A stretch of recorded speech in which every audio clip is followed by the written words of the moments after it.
Well, hi everyone, this is Don Smith, and I would like to welcome you to the July tip of the month.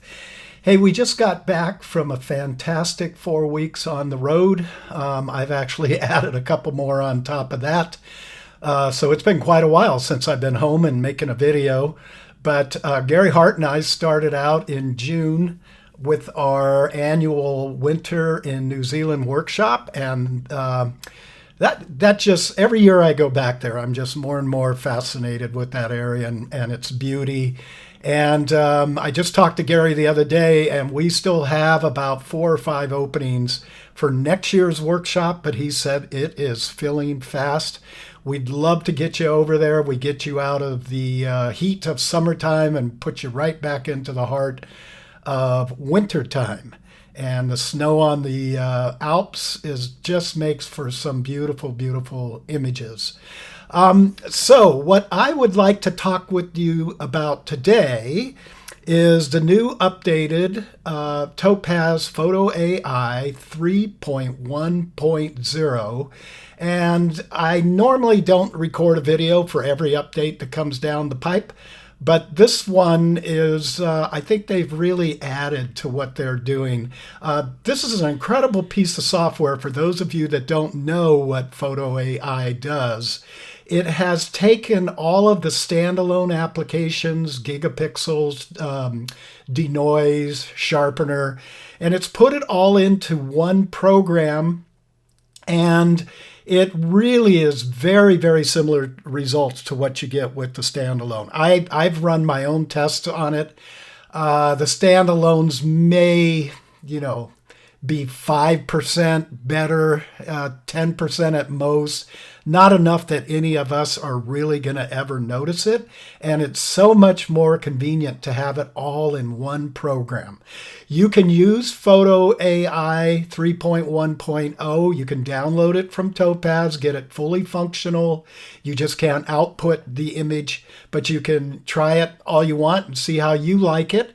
It works as a standalone. It works as a plugin for Lightroom. And as you can see here, I am in Photoshop, and it works as a plugin to Photoshop.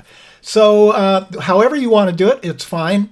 I just tend to, my workflow goes from Lightroom into Photoshop, and then Photoshop is where I will go and I'll work on, if you look over to the right of my screen, all my Tony Kuiper, the TK9 panel is opened up over there. You can see my layers opened up right in here, and this is where we're going to see the Photo AI come up. But first, what I have to do is I have to create a layer because I don't want to work specifically on the background. So Command and Control J will get you a layer. If you do work in the TK9, you can come up to this little guy right there, click on it. You can see it will add a layer for you. But I know a lot of you don't work in TK9. I would highly recommend it, but that's videos for another day. Okay, so I have quite a few images here. I don't think we're going to have time to get through all of them. Not all of them are landscape based, because you're going to see in the module they've added more than just sharpening, denoise, and gigapixel. So let's just kind of grab some at random. I want to start with this guy. So I'm going to remember, again, I'm in Photoshop. I'm going to come up to Filter, come down to Topaz Photo AI. And one of the things I think right off the get-go is, and I'm going to come down here and lower this so it fits in the screen, is that everything in here, including the brushes, is much quicker. Now, the biggest thing I think they've added is down here. In the past, you used to come up here and it would you would come in here and you would pick whatever it is you wanted to do, sharpen, denoise, etc. But now it actually will, let's click out of here, it'll actually make suggestions. So nothing has happened, but you can see right off the bat, it wants me to add some denoise, and if I hover over that and hover over the little blue, it's going to show you that it thinks the picture needs to be denoised 100%, okay? Same with the sharpening. And look at that. When I hover over this, it's intelligent enough to not want to sharpen the sky. It sees that as soft. And we could make a case that it's showing the ocean out there to sharpen. I would think inside the bay here, and this is Morro Bay. This is where I live. It sees those boats, and it probably wants to sharpen those boats. Okay, so one of the things I want to try, and this is a new one, and if I hover over, it's adjust lighting. So let me click on that, and as you can see, I'm going to hold down the space bar. There was before, there was after, and I have a strength adjustment up here, and I happen to think that this kind of washed out the sky. So I'm going to add a little bit more here. Whoops, no, excuse me, I want to subtract. To the right I would be adding, to the left, there we go, I'd be subtracting. I'm going to go up a little bit more. It's all to taste. And right about there I think looks really good. Let's go a little bit now. No, I want to go the other direction. Maybe about 6. Let's split the difference. Yeah, I think that looks really good. Now, guess what? When I look back down here, it still offers denoise, still offers sharpen, but it offers a new one. It says remove an object. Well, I would like to do something else in here. And if I wanted to, I could go up here and I could, let's try balance color. I don't think this is going to do what I want to do, but let's just give it a try and see what it does do. And you can see down here, it's previewing, and now it's going to start working out its calculations, the AI models. And no, I don't. Let's hit the space bar. Yeah, you know what? It did bring it up. That's before. That's when it's not enhanced with the balance color. And that is, it added a little warmth to that image. And I like that. That's pretty cool. So let's get rid of this one, and we're not going to save. Okay, let's go on to this one. This is the aurora that was captured in Iceland this past January on a workshop that Gary Hart and I also offer. By the way, we do have, I believe, 6 spots still open for this upcoming January. You can go to my webpage, www.donsmithphotography.com/workshops, or when you land on the home page, just click workshops. It will show you both the Iceland and the New Zealand, all our workshops actually.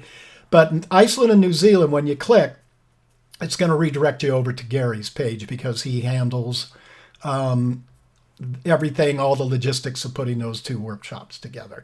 Okay, so let's come back up now and let's come down to Topaz Labs, Topaz Photo AI. We're going to open it up again and let's see what it's going to recommend. So keep your eye down on the bottom right. And again, it is going to offer adjust all lighting. I will get into the denoise and sharpen as we go on later because those are really 2 of my standards. But I'm just trying to show you some of the newer ones that are in here. So if you come over here, it's showing previewing and it's adjusted lighting, but it's made it way, way, way too bright, right? Let's get this reduced down. We don't want it at 100%. I want to see everything. So that's at 25. And I'm going to come way down here. I ran some tests before I recorded this, and I'm going to put in a +7. There we go. I think that kind of got the, let's go before and after. It's just opened up that foreground a little bit more. This is actually a frozen waterfall. There is a little bit of water coming through right there. The other one I want to try, let's see, and it put it in there actually for me, balance all color. So you can see that just because it suggests it down here, it doesn't automatically do it. You have to click onto it. And then this flyout window to the left will open up. And let's see, balance color, that's way too warm. So I'm going to take this down. Let's go down about 10, 12 points and see if we can dial some of that warmth out of there. And it's previewing. Still previewing. This, it depends on the image and what it wants to do, what the AI model thinks is needed. That will, tell you how much time it's going to need. There we go. Here's before, very cool. Here's after, warmed up a little bit. I could take the temperature down more. Again, it's to taste. I can also take this opacity slider down. Okay.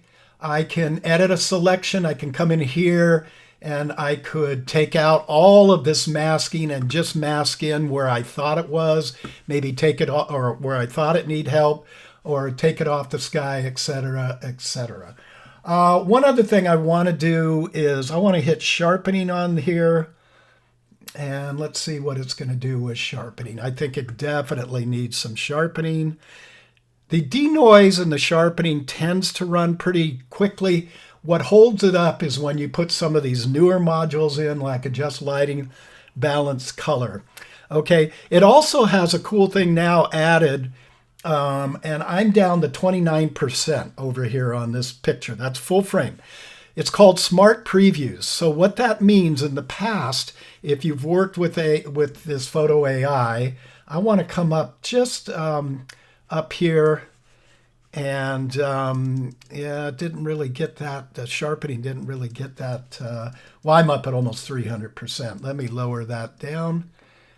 That's before, that's after. That looks a lot better. Before and after. Usually I will take a look at everything at around, I wish I could just type this in, around 100%. So you can see it did bump the sharpening up.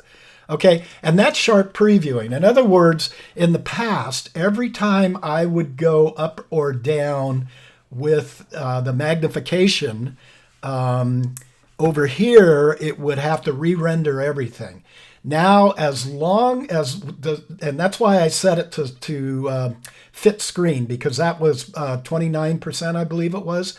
So anything above or below, back down to 29%, won't have to re-render. Let's say I started at 100% here. Anything from 100 up, magnification, it wouldn't re-render, but anything from 99 down, it would re-render. I hope that makes sense. That really speeds up the workflow. Okay, so let's get out of this picture, and we have time to move on to a few more here. Okay, this is a simple little iPhone shot that I was up visiting our grandkids this weekend, Barry and I, and just happened to see these sitting in a cup and thought, yeah, there's a cool little picture I might use one day, and here I am using it for a video. So we're going to open up, Photo AI, and let's bring this down to fit screen. You can see here it's 46%. This time it's telling me, it wants me to upscale. Let me just show you that real quickly, because this was done on a iPhone, and I've set it up. I'm going to come under Photo AI to Preferences, and let's go to Sharpen. I've set mine up to normal model strength, and I put for auto, but I could add strong. Let's just put strong in and see what it does. Okay, and that's for, that was for sharpening. I wanted to go in to upscaling, right? Okay, so upscale and resize right there. I want to do that. So I had set up the model to be auto. You can set how much you want, enhance small images only, or I could set output size, and maybe I put this at scale. Let's open this. You can change width, height. They give you all the settings you get in the standalone program, but it's just a little bit different. I set it up for 2x, and I could go up to 4x. Let's try that, and we'll hit apply. So now it's upscaling, and that's before, that's after. Hard to tell the difference. especially on a computer screen and in YouTube. But let's try sharpening. That's the key I wanted to show you on this one anyway. So you can see over in the bottom left, it's telling you it's enhancing. Now remember, we went 4x onto this picture. So, but while it's sharpening, I want to tell you that's right. Here's the original output. Well, it didn't. You know why? I would have had to shut that off and reopen it. So it didn't put the new output. If I added upscale again, it would. But I don't really want to waste your time with showing you upscaling. I showed you how it works. So there's before. I'm hitting the space bar before sharpening, and there's after. Watch right down in here. I think you can really see the difference. Okay. So pretty intelligent stuff. All right. What else have they added? This is a shot I did of my grandson a couple of years ago when he was about 2 years old. And what I wanted to show you, I'm going to click Command J, so we're not putting it on the background layer. They actually put in some basic facial recognition software. And to get to that, I'm going to have to come over here for face recovery. Okay. And then I need to click in here to get it to yellow. I can change the strength. Let's just go ahead and, I think I'm going to leave it as that. And it says one face is selected. So I'm going to go ahead and it's selecting the face now. Let's see what it does to it. So now it has gone in and it's run its facial recognition. Here was before and it thought it was way too sharp, and I may have to agree with that, but that's the strength is way too high. So I'm going to bring this back. Now let me click there. Here's before. No, excuse me, here's before. Still look at the eyelashes, and here's after. I just took the strength down a little bit. Again, this is to taste. This may not have been the best picture to select to show you this, but that's before, that's after, okay?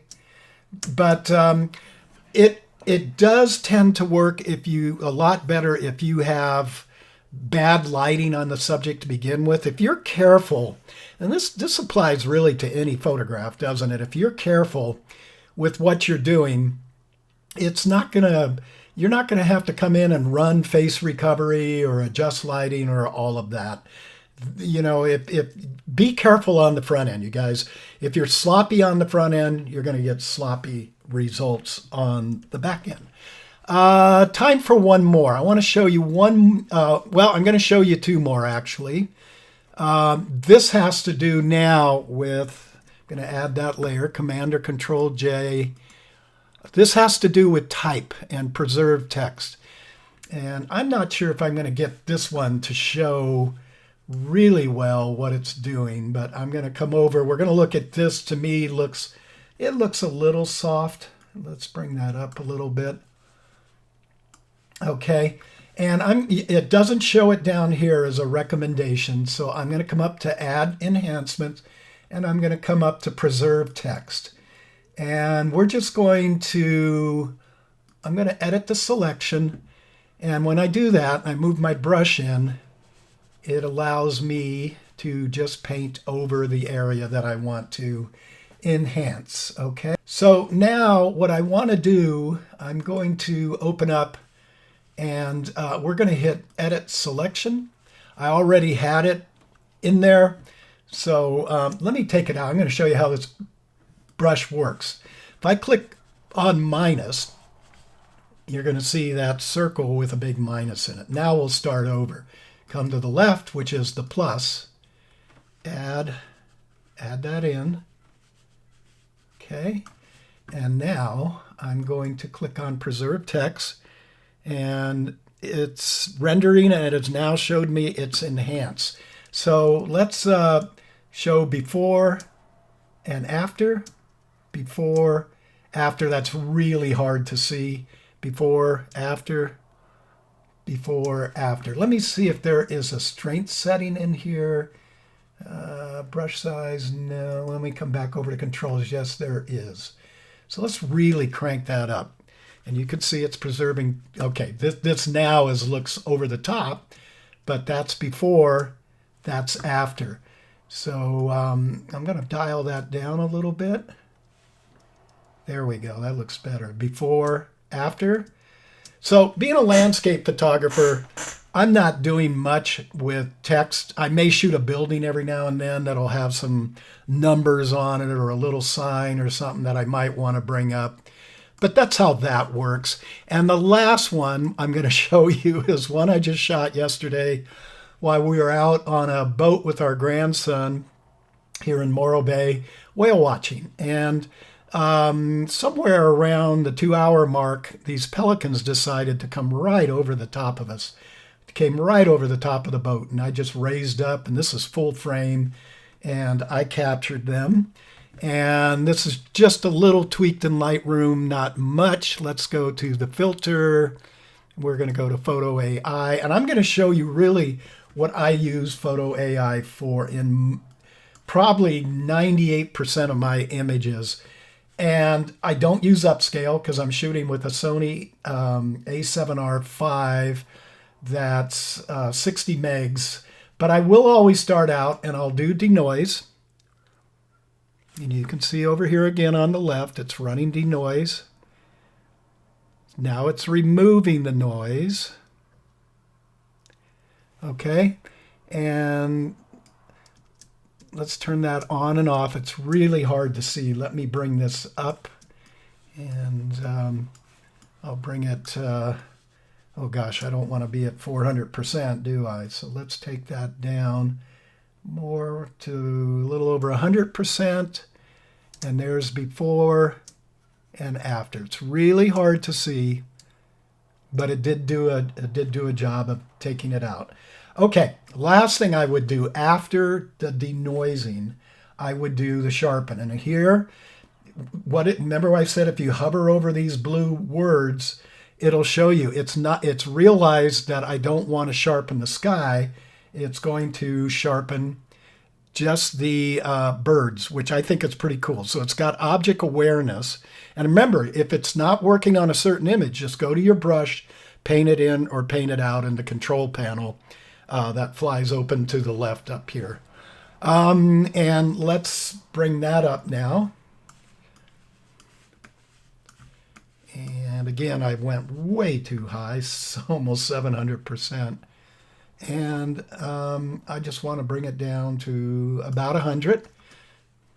Okay, so there's before, there's after. We could actually make a case that that's over sharpened even at 40 points. So we could play with that slider to get it just to where we wanted. But anyway, that is the new version of Topaz 3.1.0. And again, how does it compare to the standalones? I rarely, if ever, use the standalones anymore. And on my tests, it's really hard to see the difference. Here, you get it all incorporated into one convenient place to do your work.